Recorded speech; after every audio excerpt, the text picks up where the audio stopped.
तकरीबन 9 महीने के बाद ये कोरोना वायरस के चलते हम पहली प्रेस कॉन्फ्रेंस कर रहे हैं। सबसे पहले मैं आपके परिवारों के लिए खैर खैरियत की कामना करता हूँ और सब के लिए दिवाली के पर्व के ऊपर परमात्मा से अरदास करता हूँ कि आपके घरों में आप में खुशहाली रहे। अब बात हमने ये करनी है भाई, ये ऑर्डर हुए हैं माननीय कोर्ट के। दिल्ली के इतिहास में ये पहली दफ़ा हुआ है भाई चोरी चकारी के लूटपाट के 409, 410, 420 और 120 बी के तहत ये दिल्ली गुरुद्वारा कमेटी के प्रधान मौजूदा प्रधान मनजिंदर सिंह सरसा के ऊपर केस दायर हुआ है। ये केस हमारे PRO सर भूपेंद्र सिंह की तरफ से दायर किया गया है और लंबी लड़ाई के बाद हम इस मुकाम के ऊपर पहुंचे हैं। वो जो जैसे कहते हैं भाई क्रिमिनल्स ब्रॉट टू बुक। और गुरु ग्रंथ साहब में भी लिखा है, तेरे घर सदा सदा न्याय। भाई न्याय तो मिलता ही मिलता है, मगर हमने इस लंबी लड़ाई में ये समझता था भाई मैं बड़ी बहुत पहुंच वाला हूँ, मेरी बैक बहुत भारी है, मेरा फलाना MP बहुत मेरा हिस्सेदार है काम का। मगर इन सब बातों के बावजूद कोर्ट ने ये फैसला दिया है और उन्होंने हुक्म किया है भाई ये FIR जो सी है इसके ऊपर दर्ज की जाए। गजब की बात यह है भाई मैंने ऐसा धूर्त आदमी अपनी ज़िंदगी में नहीं देखा। स्पष्ट तौर के ऊपर इसका नाम FIR के ऊपर लिखा हुआ है। ये FIR की कापी है, मैं पढ़ के सुनाता हूँ। सरदार Manjinder Singh Sirsa, general secretary Delhi gurdwara committee, herein refer to DSCMC and MLA Delhi Assembly, has cheated and misappropriated Gurudwara funds through various bogus bills। ये FIR दर्ज करने के हुक्म कोर्ट ने सुनाए हैं। इसने बड़ी कोशिश की है, मैनेज भी किया है इसने पुलिस को। पुलिस ने रिपोर्ट भी इसके मुताबिक दर्ज कराई है, पर जब जज साहब ने हमारी कंप्लेंट को पढ़ा है तो उन्होंने भी कंप्लेंट पढ़ के सीधा स्पष्ट फैसला दिया, ये प्राइमा फेशिया इसके ऊपर FIR बनती है और FIR जो उनसे है नोट की गई है। मगर आज मैंने सोशल मीडिया के ऊपर इसकी प्रेस रिलीज देखी है भाई मेरा तो जी इसमें नाम ही नहीं है, मैं तो कुछ हूँ ही नहीं इसके ऊपर। ये तो सिर्फ जो है गुरुद्वारा रकाबगंज कम्प्लेक्स लिखा हुआ है और कुछ भी नहीं है, गवर्निंग बॉडी के ऊपर हुई है।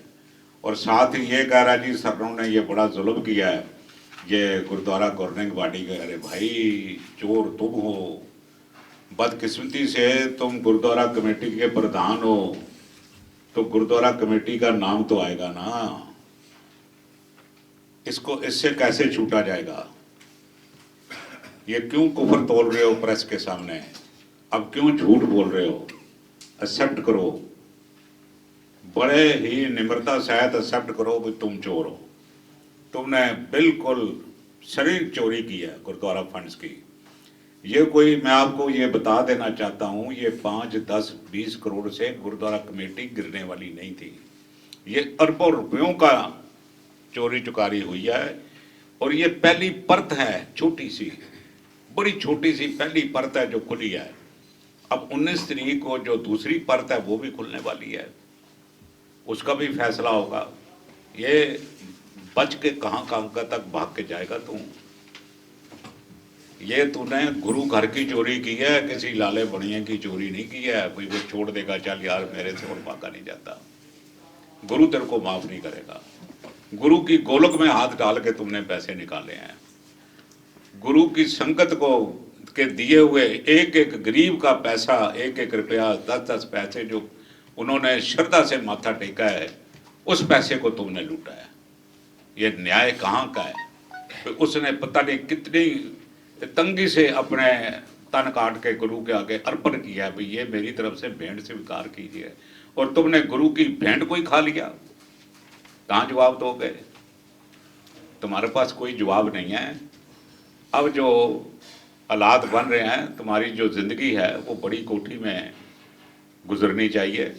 आराम से वहाँ पर रहो, तुम खाना पीना तुम्हें मिलेगा वहीं पे, और जो इंतज़ाम कराना है तुम कराओ। हमारी ये आपके माध्यम से मांग है, भाई ये एक इन्होंने अपने हाथों से ये एक सेट किया हुआ है बात, भाई जो भी प्रधान कोई चोरी चकारी में पकड़ा जाए तो उसको प्रधानगी से इस्तीफा देना चाहिए।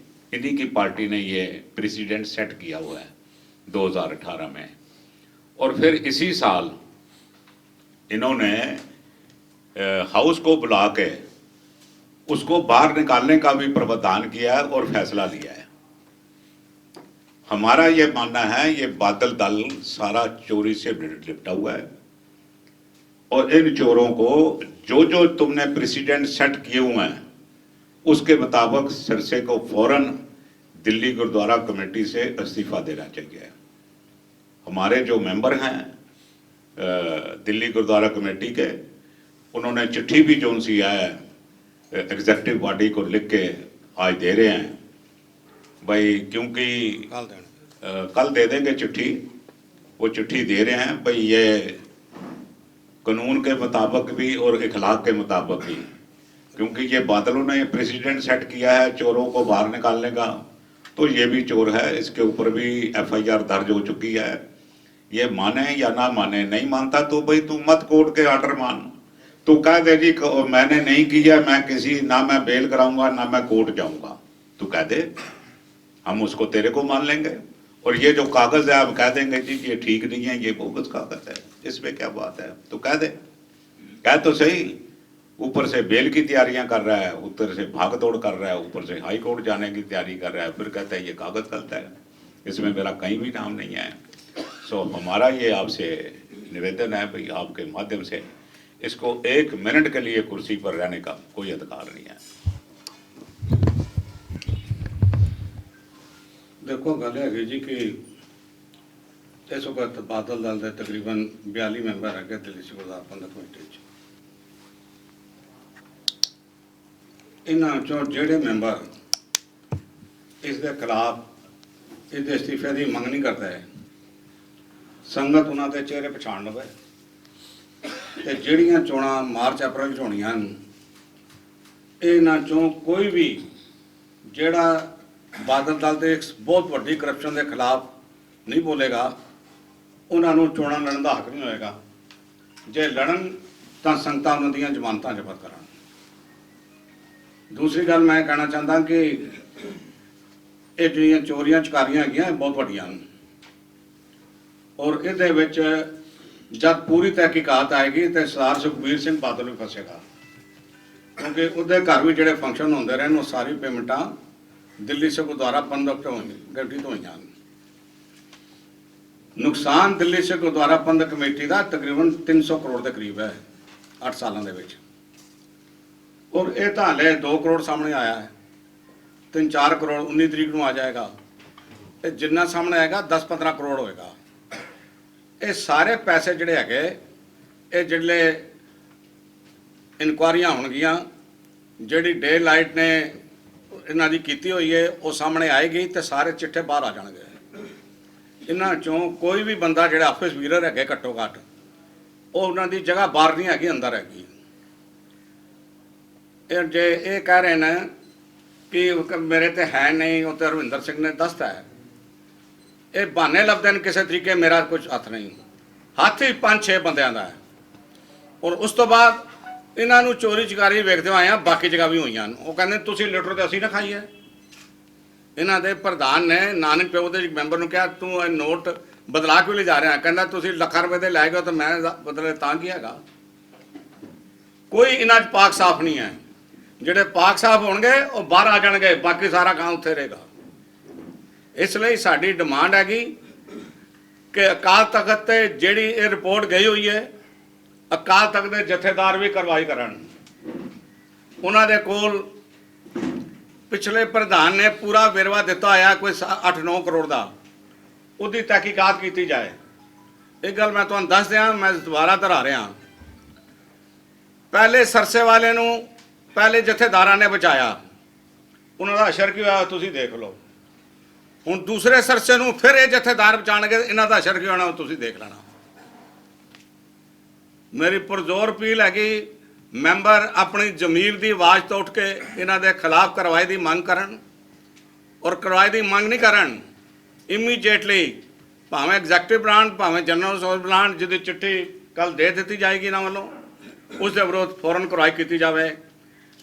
ਇੱਕ ਗੱਲ ਤੇ ਸਪਸ਼ਟ ਹੋ ਗਈ ਬਈ ਇਹਨਾਂ ਨੇ ਬੜਾ ਜ਼ੋਰ ਲਾਇਆ, ਸਬ ਇੰਸਪੈਕਟਰ ਜਿਹੜੀ ਦਿੱਤੀ ਸੀ ਉਹਦੇ ਫੇਵਰ ਹੀ ਦਿੱਤੀ ਸੀ, ਪਰ ਜੱਜ ਸਾਹਿਬਾਨ ਨੇ, ਔਰ ਸਪੈਸ਼ਲ ਕੋਰਟ ਹੈਗੀ, ਗੱਲ ਸੁਣ ਲਓ, ਕਿਉਂਕਿ ਐਮਐਲਏ ਔਰ ਐਮਪੀ ਦੀਆਂ ਆਮ ਅਦਾਲਤਾਂ 'ਚ ਮੁਕੱਦਮੇ ਨਹੀਂ ਚੱਲਦੇ, ਰੋਜ਼ ਵੈਨਿਊ ਦੀ ਕੋਰਟ ਹੈਗੀ, ਔਰ ਰੋਜ਼ ਵੈਨਿਊ ਦੀ ਕੋਰਟ 'ਚ ਵੀ ਪਬਲਿਕ ਬੰਦੇ ਨਾਲ ਕੋਈ ਜ਼ਿਆਦਤੀ ਨਾ ਹੋਵੇ, ਸਪੈਸ਼ਲ ਜੱਜ ਲਾਏ ਜਾਂਦੇ ਨੇ ਜਿਨ੍ਹਾਂ ਨੇ ਇਹਨਾਂ ਨੂੰ ਦੋਸ਼ੀ ਕਰਾਰ ਦਿੱਤਾ।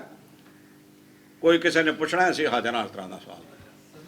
ਇੱਕ ਸੈਕਿੰਡ, ਮੈਂ ਤੁਹਾਡੇ ਮਾਧਿਅਮ ਰਾਹੀਂ ਸਰਦਾਰ ਭੁਪਿੰਦਰ ਸਿੰਘ PRO ਦੀ ਸ਼ਲਾਘਾ ਕਰਦਾ ਵੀ ਜਿਨ੍ਹਾਂ ਨੇ ਬੜੀ ਸ਼ਿੱਦਤ ਨਾਲ ਇਹ ਕੇਸ ਲੜ ਕੇ ਇਸ ਨੂੰ ਮੁਕਾਮ ਤੇ ਪਹੁੰਚਾਇਆ। ਹੁਣ ਤੁਸੀਂ ਕੋਈ ਕੁਐਸਚਨ ਪੁੱਛਣਾ ਹੈ ਤਾਂ ਪੁੱਛੋ। ਉਹ ਕਹਿ ਰਹੇ ਕਿ ਮੇਰਾ ਨਾਮ ਨਹੀਂ ਹੈ, ਤੁਸੀਂ ਇੱਥੇ ਦਿਖਾ ਰਹੇ ਹੋ ਕਿ ਉਹਨਾਂ ਦਾ ਨਾਮ ਹੈ, ਤੇ ਨਹੀਂ ਪੂਰਾ ਸੌਫਟਵੇਅਰ ਗਵਰਨਿੰਗ ਬਾਡੀ ਦਾ ਨਾਮ ਹੈ, ਤੇ ਉਹ ਕਹ ਰਹੇ ਗਵਰਨਿੰਗ ਬਾਡੀ ਦਾ ਨਾਮ ਉਸ ਟਾਈਮ ਮਨਜੀਤ ਸਿੰਘ ਜੀਕੇ ਪ੍ਰਧਾਨ ਹੁੰਦਾ ਸੀ, ਤੁਸੀਂ ਉਹਦੇ ਖਿਲਾਫ ਨਹੀਂ ਬੋਲ ਰਹੇ। ਦੇਖੋ ਜੀ, ਗੱਲ ਹੈਗੀ ਕਿ ਉਹਦੇ ਖਿਲਾਫ ਸਾਰਾ ਬੋਲ ਬੈਠੇ ਆ। ਤੁਸੀਂ ਕਹਿਣਾ ਸੀ ਵੀ ਇਹਦੀ ਪ੍ਰੈਸ ਕਾਨਫਰੰਸ ਤੇ ਤੁਸੀਂ ਸਾਲ ਪਹਿਲੇ ਕੀਤੀ ਸੀ, ਹੁਣ ਦੁਬਾਰਾ ਅੱਜ ਕਿਸ ਵਾਸਤੇ ਸਾਨੂੰ ਬੁਲਾਇਆ ਜਾਏ? ਤੇ ਹੁਣ ਜਿਹਦੀ ਚਕੋਰੀ 2 ਦਿਨ ਪਹਿਲੇ ਆਈ ਹੈ, ਅਸੀਂ ਉਹਦੇ ਨਾਲ ਤੁਹਾਡੀ ਗੱਲ ਕਰ ਰਹੇ ਹਾਂ, ਉਹਦਾ ਨਾਮ ਲਿਖਿਆ ਹੋਇਆ, ਤੁਹਾਨੂੰ ਰਵਿੰਦਰ ਸਿੰਘ ਨੇ ਪੜ੍ਹ ਕੇ ਵੀ ਸੁਣਾਤਾ ਹੈ, ਅਸੀਂ ਤੁਹਾਨੂੰ ਕਾਪੀਆਂ ਵੀ ਦੇ ਦਿੱਤੀਆਂ। ਦੇਖੋ ਜੀ, ਗੱਲ ਹੈ ਕਿ ਤੁਸੀਂ ਕੀ ਸਮਝੋ, ਜਦ ਇਨਕੁਆਰੀਆਂ ਹੋਣਗੀਆਂ, ਭਾਵੇਂ ਪਿਛੜਾ ਤੇ ਭਾਵੇਂ ਅਗਲਾ ਹੈ, ਭਾਵੇਂ ਹੁਣ ਦਾ ਤੇ ਭਾਵੇਂ ਕਿਸੇ, ਉਹ ਸਾਰੇ ਇਨਕੁਆਰੀ ਸਾਰੇ ਆ ਜਾਣਗੇ। ਮੈਂ ਇੱਕ ਜਵਾਬ ਤੁਹਾਨੂੰ ਮੈਂ ਦੇਣਾ ਚਾਹੁੰਦਾ, ਸਾਡੀ ਸੰਗਤ ਨਾਲ, ਸਾਡੀ ਪ੍ਰੈਸ ਨਾਲ, ਸਾਡੀ ਗੁਰੂ ਨਾਲ, ਇਹ ਸਾਡੀ ਕਮਿਟਮੈਂਟ ਹੈ ਕਿ ਚੋਰ ਕੀ ਹਾਮਾ ਭਰੇ ਨਾ ਕੋਏ। ਅਸੀਂ ਕਿਸੇ ਵੀ ਜਿਹੜਾ ਵੀ ਲਿਪਤ ਹੋਏਗਾ ਕਿਸੇ ਵੀ ਗੱਲ ਦੇ ਵਿੱਚ, ਸਾਡਾ ਉਹਦੇ ਵਿੱਚ ਕੋਈ ਗੱਲ ਹੱਲ ਹੈ ਨਹੀਂ ਹੈ, ਕੋਈ ਵੀ ਗੱਲ। ਪਰ ਕਿਉਂਕਿ ਇਸ ਵਕਤ ਸਰਸਾ ਸਾਹਮਣੇ ਆਇਆ ਹੈ, ਕੋਰਟ ਨੇ ਸਿਰਸੇ ਦੇ ਖਿਲਾਫ ਕੀਤਾ ਹੈ, ਤੇ ਅਸੀਂ ਸਿਰਸੇ ਦੇ ਖਿਲਾਫ ਬੋਲ ਰਹੇ ਹਾਂ, ਸਾਡੀ ਇਹਦੇ ਵਿੱਚ ਕੋਈ ਗੱਲ ਨਹੀਂ ਹੈ। ਤੁਸੀਂ ਕਾਫੀ ਦੇਰ ਲੰਬਾ ਲੜਿਆ ਕਿਸੇ ਨੂੰ ਬਚਾਉਣਾ, ਅਸੀਂ ਗੁਰੂ ਤੇ ਅਸੀਂ ਨਹੀਂ ਬਚਾਵਾਂਗੇ ਕਿਸੇ, ਅਸੀਂ ਗੁਰੂ ਤੇ ਦੇਣਦਾਰ ਹਾਂ, ਅਸੀਂ ਕਿਸੇ ਨੂੰ ਨਹੀਂ ਬਚਾਵਾਂਗੇ। ਜੋ ਵੀ ਹੋਏਗਾ, ਦੇਖੋ ਜੀ, ਗੁਰੂ ਨੇ ਸਾਰਿਆਂ ਵਾਸਤੇ ਨਿਆਂ ਕਰਨਾ ਹੈ, ਜੋ ਜਿਸ ਨੇ ਕੀਤਾ ਭਰੇਗਾ। ਮੈਂ ਕੀ ਕਰ ਸਕਦਾ ਉਹਦੇ ਵਿੱਚ? ਤੁਸੀਂ ਕਹ ਰਹੇ ਸੀ ਕਾਫੀ ਮੁਸ਼ਕਲਾਂ ਆਈਆਂ, ਕਾਫੀ ਲੰਬੀ ਲੜਾਈ ਲੜਾਈ, ਕਿਸ ਤਰ੍ਹਾਂ ਦੀ ਮੁਸ਼ਕਲਾਂ, ਮਤਲਬ ਕੀ ਹੈ? ਮੁਸ਼ਕਲਾਂ ਦੇਖੋ ਜੀ, ਮੁਸ਼ਕਲਾਂ ਹੈਗੀਆਂ ਬਈ ਇਸ ਨੂੰ ਥਾਪੜਾ ਵੀ ਮਿਲਦਾ ਸੀ ਰਾਜ ਭਾਗ ਦੇ, ਔਰ ਪੈਸਾ ਵੀ ਇਸ ਕੋਲ ਬਥੇਰਾ ਹੈਗਾ, ਔਰ ਕ੍ਰਿਮੀਨਲ ਮਾਈਂਡਡ ਹੈਗਾ। ਇਹਨੂੰ ਸਾਰੇ ਕ੍ਰਾਈਮ ਕਰਨ ਤੋਂ ਬਾਅਦ ਉਸ ਕ੍ਰਾਈਮ ਨੂੰ ਸਾਫ਼ ਕਿਵੇਂ ਕਰਨਾ, ਉਸ ਦਾ ਹੁਨਰ ਸਰਸੇ ਕੋਲ ਹੈ। ਆਮ ਆਦਮੀ ਕੋਲ ਇਹ ਹੁਨਰ ਨਹੀਂ ਹੈਗਾ ਬਈ ਜਿਵੇਂ ਬਿੱਲੀ ਦੁੱਧ ਪੀਣ ਤੋਂ ਬਾਅਦ ਮੂੰਹ ਸਾਫ਼ ਕਰਦੀ ਹੈ ਨਾ, ਉਹ ਹੁਨਰ ਕਿਸੇ ਵੀ ਹੋਰ ਜਾਨਵਰ 'ਚ ਨਹੀਂ ਹੈਗਾ। ਉਹ ਥੱਲੇ ਡਿੱਗ ਜਾਏਗਾ, ਪਰ ਬਿੱਲੀ ਨਹੀਂ ਦੁੱਧ ਥੱਲੇ ਡਿੱਗਣ ਦੇਗੀ, ਉਹ ਇੱਕਦਮ ਮੂੰਹ ਸਾਫ਼ ਕਰ ਲੇਗੀ। ਇਹ ਇਸੇ ਤਰੀਕੇ ਨਾਲ ਇਹ ਕ੍ਰਾਈਮ ਕਰਕੇ ਉਸ ਜਗ੍ਹਾ ਨੂੰ ਸਾਫ਼ ਕਿਵੇਂ ਕਰਨਾ ਹੈ, ਇਹਦਾ ਹੁਨਰ ਸਰਸੇ ਕੋਲ ਹੈਗਾ। ਔਰ ਉਸ ਹੁਨਰ ਨੂੰ ਦੇਖਦੇ ਹੋਏ ਸਾਡੇ ਬੰਦਤ ਨੇ ਰੋਜ਼ ਦੇ ਰੋਜ਼ ਪੁਲਿਸ ਵਿੱਚ ਵੀ ਜਾਣਾ। ਸਾਡੇ ਵਕੀਲ ਸਾਹਿਬ ਨੇ ਵੀ ਬੜੀ ਮਿਹਨਤ ਕੀਤੀ ਹੈ, ਬੜੀ ਸ਼ਿੱਦਤ ਨਾਲ ਹੈਗੀ। ਕਈ ਵਕੀਲ ਤੇ ਦੇਖੋ ਕੇਸ ਕਰਦੇ ਕਰਦੇ ਹੀ ਵਿਕ ਗਏ। ਮੈਂ ਨਾਂ ਨਹੀਂ ਲੈਣਾ ਕਿਸੇ ਦਾ, ਇਹਨਾਂ ਵਕੀਲਾਂ ਨੂੰ ਵੀ ਖਰੀਦਿਆ। ਜਿਹੜੇ ਸਾਡੇ ਕੋਲ 6-6 ਸਾਲ ਦੇ ਵਕੀਲ ਸਨ, ਜਿਹੜੇ ਕੇਸ ਕਰਦੇ ਸਨ, ਉਹ ਵੀ ਵਿਕ ਗਏ। ਹੀ ਪਰਚੇਜ਼ ਦੈਮ ਐਵਰੀਬਾਡੀ। ਜਦੋਂ 2012 ਜਾਂ 13 ਤੋਂ ਪਹਿਲਾਂ ਜਦੋਂ ਤੁਹਾਡਾ ਕਾਰਜਕਾਲ ਸੀ, ਉਦੋਂ ਇਹਨਾਂ ਵੱਲੋਂ ਹੀ ਤੁਹਾਡੇ ਤੇ ਕਰਪਸ਼ਨ ਦੇ ਬੜੇ ਇਲਜ਼ਾਮ ਲਗਾਏ ਜਾਂਦੇ ਸੀ, ਲੇਕਿਨ 8 ਸਾਲਾਂ 'ਚ ਤੁਹਾਡੇ ਖਿਲਾਫ ਤੇ ਕੋਈ ਨਹੀਂ ਨਿਕਲਿਆ, ਉਲਟਾ ਇਹਨਾਂ ਦੇ ਖਿਲਾਫ ਹੀ ਨਿਕਲਿਆ। ਇਹਦੇ ਬਾਰੇ ਹੁਣ ਤੁਸੀਂ ਕੀ? ਸਾਡੇ ਕਿਉਂਕਿ ਕੀਤੀ ਕੋਈ ਨਹੀਂ, ਇਸ ਕਰਕੇ ਸਾਡੇ ਖਿਲਾਫ ਨਿਕਲੇ ਕੋਈ ਨਹੀਂ। ਇਹਨਾਂ ਨੇ ਦਬ ਕੇ ਕੀਤੀਆਂ ਨੇ, ਇਹਨਾਂ ਦੇ ਪਰਤਾਂ ਹੁਣ ਖੁੱਲਣੀਆਂ ਸ਼ੁਰੂ ਹੋ ਗਈਆਂ ਨੇ। ਇਹਨਾਂ ਤੇ ਦਬ ਕੇ ਕੀਤੀਆਂ। ਸਾਡੇ ਖਿਲਾਫ ਅਸੀਂ ਹਸਪਤਾਲ ਖਾਧਾ, ਪਾਰਕਿੰਗ ਵੇਚੀ, ਕੋਈ ਪੈਸਾ ਧੇਲਾ ਕੋਈ ਇਹਦੇ ਕਹਿਣ ਦਾ ਕੀ ਹੈਗਾ ਜੀ? ਇਹ ਤਾਂ ਹੁਣ ਭੋਲਾ ਬਣੇਗਾ ਹੀ ਬਣੇਗਾ। ਮੈਂ ਬੜਾ ਭੋਲਾ ਜੀ। ਦੇਖੋ ਗੱਲ ਇਹ ਹੈਗੀ, ਕਈਆਂ ਨੇ ਕਿਹਾ ਜੀ 15 ਸਾਲ ਤੋਂ ਇੱਥੇ ਚੋਰੀ ਚਕਾਰੀ ਹੋ ਰਹੀ ਸੀ। ਮੈਂ ਇਹ ਦਾਅਵੇ ਨਾਲ ਕਹਿੰਦਾ ਵਾਂ, ਔਰ ਮੈਂ ਇਹ ਗੱਲ ਆਮ ਕਹਿੰਦਾ ਵਾਂ ਕਿ ਮੈਂ ਇਹ ਕਦੀ ਦਾਅਵਾ ਨਹੀਂ ਕੀਤਾ ਕਿ ਕਰਪਸ਼ਨ ਨੂੰ ਮੈਂ ਪੂਰਾ ਡੱਕਾ ਲਾਇਆ। 90% 95% ਅਸੀਂ ਮਿਨੀਮਾਈਜ਼ ਕੀਤੀ ਸੀ, ਤਾਂ ਹੀ ਇਤਨੇ ਪੈਸੇ ਜੁੜੇ ਨੇ, ਤਾਂ ਹੀ ਇਤਨੇ ਸਕੂਲ ਬਣੇ, ਤਾਂ ਹੀ ਇਤਨੇ ਕਾਲਜ ਬਣੇ, ਤਾਂ ਹੀ ਇਤਨੇ ਅਦਾਰੇ ਬਣੇ ਨੇ। ਸਭ ਤੋਂ ਵੱਡੀ ਗੱਲ ਹੈ, ਇਹਨਾਂ ਨੂੰ ਇਹ ਪੁੱਛੋ 8 ਸਾਲਾਂ ਦੇ ਵਿੱਚ ਤੁਹਾਡੇ 2 ਮੈਨੀਫੈਸਟੋ ਬਾਹਰ ਆਏ ਨੇ, ਉਹਦੀ ਕੋਈ ਇੱਕ ਲਾਈਨ ਇੱਕ ਲਫ਼ਜ਼ ਪੂਰਾ ਹੋਇਆ? ਇੱਕ ਨਹੀਂ ਹੋਇਆ। ਬਾਕੀ ਜੇ ਸਾਡੇ ਖਿਲਾਫ 10 ਰੁਪਏ ਵੀ ਨਿਕਲਦੇ ਨਾ ਤੇ ਇਹਨਾਂ ਨੇ ਸਾਡੀਆਂ ਸਿਰ ਹੇਠਾਂ ਟੰਗਾਂ ਉੱਤੇ ਕਰਨੀਆਂ ਸਨ, ਸਾਨੂੰ ਤੇ ਪਰਵਾਹ ਨਹੀਂ ਹੈ। ਉਹਨਾਂ ਕੋ 12 ਸਾਲ ਤੇ ਤੁਸੀਂ ਝੂਠ ਬੋਲ ਰਹੇ ਹੋ। 2010 ਦੇ ਲੱਗੇ ਹਸਪਤਾਲ ਵੇਚ ਗਿਆ ਤੇ ਹੁਣ ਦੱਸ ਨਾ ਕਿੱਥੇ ਗਏ, ਕਿਹਨੂੰ ਵੇਚਿਆ, ਕਿਹੜੇ ਤੁਹਾਡੇ ਬਜ਼ੁਰਗ ਨੂੰ ਵੇਚਿਆ ਤੇ ਕਿਹੜੇ ਤੁਹਾਡੇ ਬਜ਼ੁਰਗ ਨੇ ਖਰੀਦਿਆ, ਦੱਸੋ ਨਾ। ਇੱਕ ਕਮੇਟੀ ਇਹਨੇ ਕਰੋੜਾਂ ਦੇ ਕਰਜ਼ੇ ਜਾ ਚੁੱਕੀ ਹੈ, ਇਹਦਾ ਹੁਣ ਹੱਲ ਕੀ ਹੈ? ਅਗਰ ਚੇਂਜ ਵੀ ਹੁੰਦਾ, ਕੁਝ ਵੀ ਹੁੰਦਾ, ਤਾਂ ਹੱਲ ਕੀ ਹੈ? ਹਾਲ ਅਸੀਂ ਆਣ ਤੇ ਦੇਖੋ ਦਿਆਂਗੇ ਜੀ, ਗੱਲ ਹੈਗੀ ਇਹਨਾਂ ਕੋਲ ਸਕੂਲ ਨਹੀਂ ਚੱਲਦੇ ਸਨ, ਅਸੀਂ 2 ਵਾਰ ਆਫਰ ਕੀਤੀ ਹੈ ਸਕੂਲ ਸਾਡੇ ਵਾਲੇ ਕਰੋ, ਅਸੀਂ ਚਲਾ ਦਿੰਦੇ ਹਾਂ। ਅਸੀਂ ਕੋਈ ਕਹੇਗਾ ਜੀ ਇੱਕ ਭਰਾ 7 ਦਿਨ ਕਹਿੰਦਾ ਜੀ 6 ਮਹੀਨੇ ਕਹਿੰਦਾ, ਪਰ ਅਸੀਂ ਇਹ ਗੱਲ ਕਹਿ ਸਕਦੇ ਹਾਂ 2 ਮਹੀਨੇ ਬਾਅਦ ਬਰਾਬਰ ਆ ਜਾਏਗਾ ਕੰਮ, ਕਿਉਂਕਿ ਅਸੀਂ ਸੇਵਾ ਕਰਨੀ ਹੈ। ਇਹ ਤੇ ਲੁੱਟਣ ਤੋਂ ਟੱਕਣ ਤੋਂ ਬਾਅਦ ਨਹੀਂ ਆਉਂਦੇ। ਜਿਤਨੇ ਪੈਸੇ ਕਰੋਨਾ ਦੇ ਦੌਰਾਨ 40 ਕਰੋੜ ਰੁਪਏ ਆਇਆ, ਤੁਸੀਂ ਹਿਸਾਬ ਦੇਖ ਲਓ, 12 ਕਰੋੜ ਰੁਪਏ ਸਾਰੇ ਸਾਲ ਦਾ ਖਰਚਾ ਲੰਗਰ ਦਾ ਨਹੀਂ ਹੈ, ਉਹ 30 ਕਰੋੜ ਕਿੱਥੇ ਗਿਆ? ਜਿਹੜੇ ਕਰੋੜਾਂ ਰੁਪਏ ਇਹਨਾਂ ਨੇ ਪਿਛਲੇ ਸਾਲ ਨਗਰ ਕੀਰਤਨ ਵਿੱਚ ਇਕੱਠੇ ਕੀਤੇ ਹਨ, ਸਾਡੇ ਅਕਲ ਮੁਜਬ 50-60 ਕਰੋੜ ਰੁਪਏ ਇਹਨਾਂ ਨੂੰ ਆਇਆ, ਉਹ ਕਿੱਥੇ ਗਿਆ? ਇਹਨਾਂ ਦੀ ਜੇਬਾਂ 'ਚ ਗਿਆ।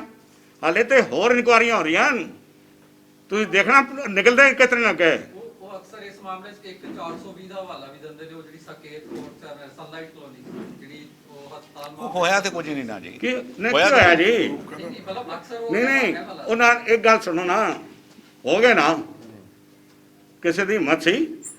ਕੱਲ ਕਹਿੰਦਾ ਜੀ ਇਹਨਾਂ ਨੇ ਆਪਣੇ ਬਾਹਰ ਲੜਕਿਆਂ ਨੂੰ ਪੈਸੇ ਦੇਤੇ, ਸਾਡੇ ਸਾਰੇ ਅਕਾਊਂਟ EOW ਨੇ ਇੱਕ ਅਕਾਊਂਟ ਬੈਂਕਾਂ ਜਾ ਕੇ ਚੈੱਕ ਕੀਤਾ, ਇੱਕ ਅਕਾਊਂਟ। ਅਸੀਂ ਕਿਹਾ ਜਿੰਨੇ ਮਰਜ਼ੀ ਕਰ ਲੈ। ਆਉਣ ਵਾਲੀ ਚੋਣਾਂ ਚੋਣ ਬੀਜੇਪੀ ਆਰਐਸਐਸ ਨਾਲ ਤੁਹਾਡੀ ਕੀ ਮਿਊਚੁਅਲ ਅੰਡਰਸਟੈਂਡਿੰਗ ਹੋਈ ਹੈ? ਚਰਚਾ ਵਾਲੇ ਬਾਜ਼ਾਰ ਚਾਹੀਓ ਜੀ ਬਾਹਰ ਸੀ। ਦੇਖੋ ਸਰਦਾਰ ਜੀ, ਮੇਰੇ ਨਾਲ ਚਰਚਾ ਦੀ ਗੱਲ ਨਾ ਕਰੋ, ਚਰਚਾ ਦੀ ਦੇਖੋ ਗੱਲ ਜੀ, ਨਾ ਅੰਜਾ ਕਾ ਕਰੋ, ਕੋਈ ਗੱਲ ਤੇ ਕਰੋ। ਇੱਕ ਮਿੰਟ ਅੰਜਾ ਕਾ ਜੀ, ਪਹਿਲੀ ਗੱਲ ਤੇ ਬੀਜੇਪੀ RSS ਦਾ ਚੋਣਾਂ ਨਾਲ ਕੀ ਲੈਣਾ ਦੇਣਾ ਹੈ, ਤੇ ਸਾਡਾ ਬੀਜੇਪੀ ਨਾਲ RSS ਨਾਲ ਕੀ ਸਮਝੌਤਾ ਹੋਣਾ ਹੈ। ਇਹ ਜਿਹੜੇ ਮੈਂ ਰਿਕੁਐਸਟ ਕਰਾਂਗਾ, ਕਰੈਕਟ ਕੁਐਸਚਨ ਪੁੱਟ ਅਪ ਕੀਤੇ ਜਾਣ, ਜੋ ਤੇਰੇ ਦਿਲ ਵਿੱਚ ਆਗਾ ਸਪਸ਼ਟ ਤੌਰ ਤੇ ਤੁਸੀਂ ਸਾਨੂੰ ਪੁੱਛੋ ਬਈ ਸਾਡਾ ਕੀ ਲੈਣਾ ਦੇਣਾ ਜੀ, ਇਹਦੇ ਬੀਜੇਪੀ ਕਿੱਥੇ ਆ ਗਈ ਤੇ ਅੱਜ RSS ਕਿੱਥੋਂ ਆ ਗਈ। ਅੱਜ ਤੇ ਗੱਲ ਚੱਲ ਰਹੀ ਹੈ ਵੀ ਸਿਰਸੇ ਦੀ ਚੋਰੀ ਚਕਾਰੀ ਬਾਰੇ, ਇਹਦੇ ਬਾਰੇ ਕੋਈ ਪੁੱਛਣਾ ਹੈ ਤੇ ਦੱਸੋ ਤੁਸੀਂ। ਅਕਾਲ ਤਖਤ ਸਾਹਿਬ ਦੇਖੋ ਜੀ, ਜਿਸ ਤਰ੍ਹਾਂ ਇਸਨੇ ਅਕਾਲ ਤਖਤ ਮੈਨੇਜ ਕੀਤਾ ਹੋਇਆ ਸਿਰਸੇ ਨੇ, ਅਕਾਲ ਤਖਤ ਅੱਜ ਮੈਨੇਜ ਹੋਇਆ ਹੈ ਕਿਉਂਕਿ ਅਕਾਲ ਤਖਤ ਨੇ ਸਾਡੇ ਨਾਲ ਅਕਾਲ ਤਖਤ ਦੇ ਪਟਲ ਦੇ ਉੱਪਰ ਇੱਕ ਕਮਿਟਮੈਂਟ ਕੀਤੀ ਹੈ ਜਥੇਦਾਰ ਨੇ, ਵੀ ਮੈਂ 15 ਦਿਨਾਂ ਦੇ ਵਿੱਚ ਕਮੇਟੀ ਬਣਾਵਾਂਗਾ, 2 ਮਹੀਨੇ ਦੇ ਵਿੱਚ ਫੈਸਲਾ ਲਿਆਵਾਂਗਾ। ਠੀਕ ਹੈ, ਅੱਜ 15 ਦਿਨ ਦੇ 8 ਮਹੀਨੇ ਹੋ ਗਏ ਨਾ ਕਮੇਟੀ ਬਣੀ ਨਾ ਫੈਸਲਾ ਆਇਆ। ਜਿਸ ਤਰ੍ਹਾਂ ਅਕਾਲ ਤਖਤ ਨੂੰ ਸਿਰਸੇ ਨੇ ਮੈਨੇਜ ਕੀਤਾ, ਇਸ ਤਰ੍ਹਾਂ ਥਾਣਿਆਂ ਨੂੰ ਵੀ ਸਿਰਸੇ ਨੇ ਮੈਨੇਜ ਕੀਤਾ ਸੀ, ਜਿਸ ਕਰਕੇ ਇਹ ਕੇਸ ਆਉਣ ਦੀ ਦੇਰੀ ਲੱਗੀ, ਸਾਨੂੰ ਸਾਲ 1.5 ਸਾਲ ਲੱਗ ਗਿਆ। ਕੱਲ ਨੂੰ ਤੁਸੀਂ ਕਹੋਗੇ ਜੀ ਅਕਾਲ ਤਖਤ ਨੇ ਬੜੀ ਦੇਰ ਦਾ ਫੈਸਲਾ ਕੀਤਾ, ਭਾਈ ਉਹ ਕੀ ਕਰੇ, ਉਹਨਾਂ ਦੇ ਮੈਨੇਜ ਹੋਇਆ। ਇਹ ਮੈਨੇਜ ਕਿਉਂ ਹੋਇਆ ਇਹਦਾ ਜਵਾਬ ਜਥੇਦਾਰ ਦੇਵੇ, ਮੈਂ ਜਥੇਦਾਰ ਦੇ ਬਿਹਾਰ ਤੇ ਕੀ ਜਵਾਬ ਦੇ ਸਕਦਾ। ਤੁਸੀਂ ਸਾਰੇ ਜਾਓ ਜਥੇਦਾਰ ਨੂੰ ਪੁੱਛੋ ਜੀ ਦੱਸੋ ਤੁਸੀਂ ਮੈਨੇਜ ਹੋਏ ਹੋ, ਜਾਂ ਮੇਰੀ ਜੇ ਆਵਾਜ਼ ਜਥੇਦਾਰ ਸਾਹਿਬ ਸੁਣਨ ਉਹ ਜਵਾਬ ਦੇਣ ਸਾਰੀ ਸਿੱਖ ਸੰਗਤ ਨੂੰ। ਔਰ ਵੱਡੀ ਗੱਲ ਇਹ ਹੈ ਕਿ ਸਾਰੀ ਚੋਰੀ ਚਕਾਰੀ ਦੀ ਲਿਸਟ ਜੀਕੇ ਨੇ ਜਥੇਦਾਰ ਸਾਹਿਬ ਨੂੰ ਭੇਜੀ ਹੋਈ ਹੈ ਆਪਣੀ ਚਿੱਠੀ ਦੇ ਵਿੱਚ।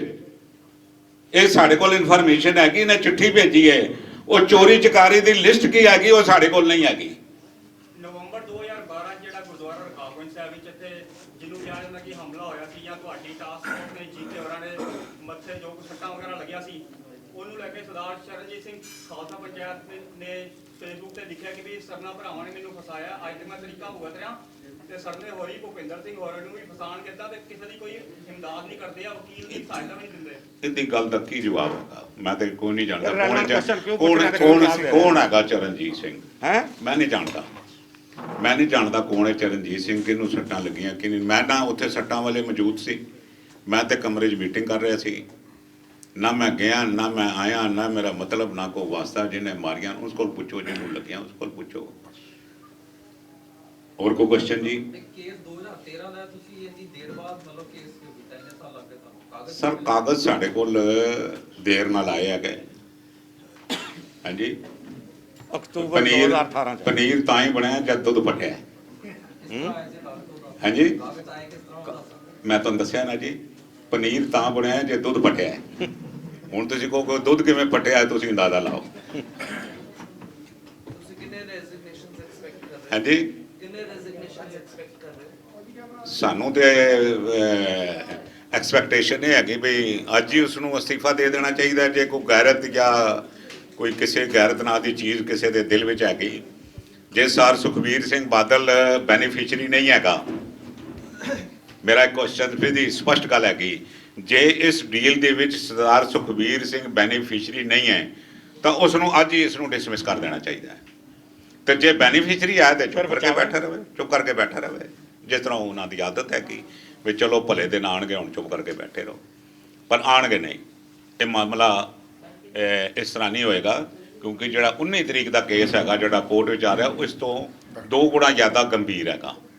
ਉਹ ਪੈਸੇ ਵੀ ਜ਼ਿਆਦਾ ਇਨਵੋਲਵਡ ਹਨ, ਔਰ ਉੱਥੇ ਘਪਲਾ ਸਰਕਾਰ ਨਾਲ ਵੀ ਹੋਇਆ ਹੈ। ਉਹ ਘਪਲਾ ਸਰਕਾਰ ਨਾਲ ਵੀ ਹੋਇਆ ਹੈ। ਥੈਂਕ ਯੂ ਜੀ, ਬਹੁਤ ਬਹੁਤ ਧੰਨਵਾਦ। ਇੱਕ ਵਾਰ ਫਿਰ ਮੈਂ ਸਾਰਿਆਂ ਨੂੰ ਦੀਵਾਲੀ ਦੇ ਪੁਰਬ ਦੀ ਬਹੁਤ ਬਹੁਤ ਵਧਾਈ ਦਿੰਦਾ। ਅਰਦਾਸ ਕਰਦਾ ਸਾਰੇ ਚੜ੍ਹਦੀ ਕਲਾ 'ਚ ਰਹੋ। ਇਵੇਂ ਤੁਸੀਂ ਸੰਗਤਾਂ ਦੀ ਸੇਵਾ ਕਰਦੇ ਰਹੋ, ਅੱਛੀਆਂ ਕਰੈਕਟ ਖਬਰਾਂ ਦੇ ਕੇ ਸਾਡੇ ਕੋਲ ਸਵਾਲ ਪੁੱਛਦੇ ਰਹੋ। ਸਾਨੂੰ ਕੋਈ ਇਤਰਾਜ਼ ਨਹੀਂ ਹੈਗਾ, ਤੁਹਾਨੂੰ ਪੂਰਾ ਹੱਕ ਹੈ ਸਾਡੇ ਕੋਲ ਸਵਾਲ ਕਰਨ ਦਾ। ਔਰ ਚਾਹ ਪੀਤੇ ਬਗੈਰ ਮਿਹਰਬਾਨੀ ਕਰਕੇ ਕੋਈ ਵੀ ਨਾ ਜਾਏ।